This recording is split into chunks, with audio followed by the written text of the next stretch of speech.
Hi, my name is Caroline, and today I'm going to show you how to access and use some of the features of Cypress Resume available to you with your library card through NC Live. To get to NC Live, simply start on the Madison County Public Library's homepage and scroll down to the NC Live button under Quick Links for Everyone.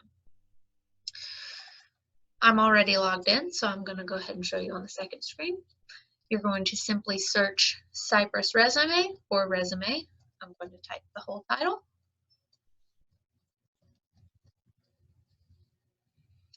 And your result and the database you want is this first result.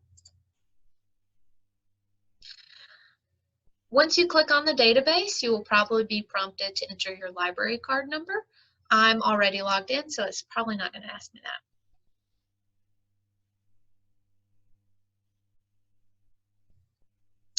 This is the home page of the Cypress Resume website. As you can see from this landing page, there isn't much on it, but don't let that fool you. This is still a great resource for helping you either start, refresh, or update your current resume, cover letter, or reference sheet.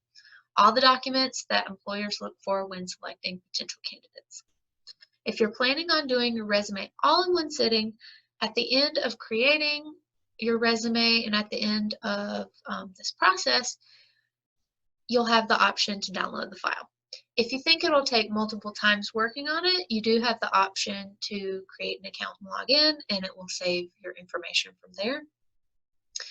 Because you're accessing Cypress Resume through NC Live and using your library card, registration's free, but you still need to enter your personal email and create a password just to keep that information linked. To show you how this differs from using regular templates you can find online, we're going to get started using the Go button under Step 1.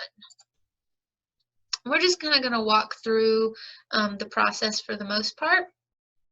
Getting started with your resume, you have two options for layout: the strictly business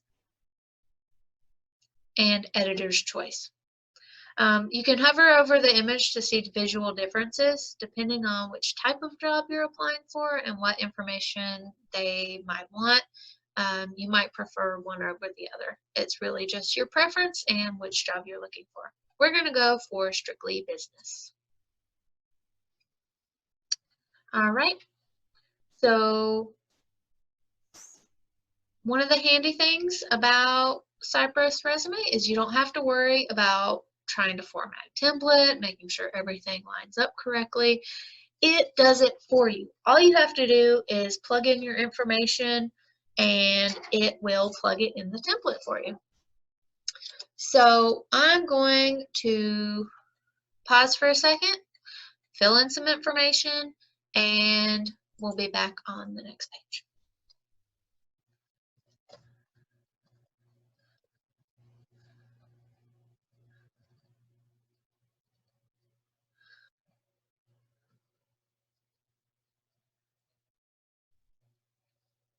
Okay, so we're going to just pick a random job so that I can show you some of the other features for this. I'm not going to put anything from my employment history, so let's just pretend that this is my first job I'm looking for. And I'm going to go ahead and skip high school information and certificates because I pretend I don't have any. All right, so let's look for a job. Let's browse by industry.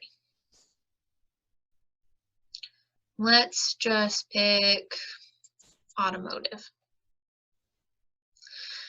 So in the automotive industry, there are all these different types of jobs. Let's pick cleaners of vehicles and equipment. So this could go for detailing and other types. Let's select this. All right, so one of the things about filling out a resume is employers often look for certain keywords and phrases that grab their attention. But how do you know what they're looking for? How do you know what sounds good? The good thing about this tool is that it gives you pre-selected phrases and job skills that are already made, and you can edit them if it doesn't exactly sound like your type of wordage. It asks you to select up to 3, so this is going to make your professional profile statement. So the types of skills you have, what you know how to do in this specific job setting. So we're going to pick just a few, skip to the next page, pick a few more. And you can add a custom statement if you scroll through all of these and there's something you are skilled at, but you don't see it on the list. You can add that yourself. So we're going to scroll down to tools and software. You just hit anything you know how to use. And of course, there are more sections for that. The point of building a resume is to show off your skills, and so definitely choose the skills that you have and you know how to do. Don't choose what you think they want, because sometimes if you choose what you think they want, they might be looking for a skill that you actually have. You don't want to lie and get to the job and not be able to prove you can't do what you say you can do. If you don't like how it's worded, again, use the edit button. You can add custom traits, and so on. So after you select, let's see, so if you don't select the number it suggests, you will get a pop-up that says, are you sure? We recommend you select at least this many. That way it has enough qualities to fill in the blanks. So let's just go ahead and click a few more. Or no, it's letting me go ahead and do it. Okay, so let's go ahead and view just to see what it looks like. Because I didn't fill in the full amount of suggestions it did, so I said choose 10, choose 8, choose 6. I didn't do all that, so it's just giving me a very basic resume. But of course, if you go through and see that there's other stuff you want to add, you can always go back and edit it. There is an edit button, or if you don't like it completely, you can always delete it and start over. You can also, if you are happy with how it looks, you can save it, download it, print it, whatever you need to do to get it to your next potential employer. All right, that's all I have to show you today. Keep an eye out next month for another NC Live tutorial. Bye.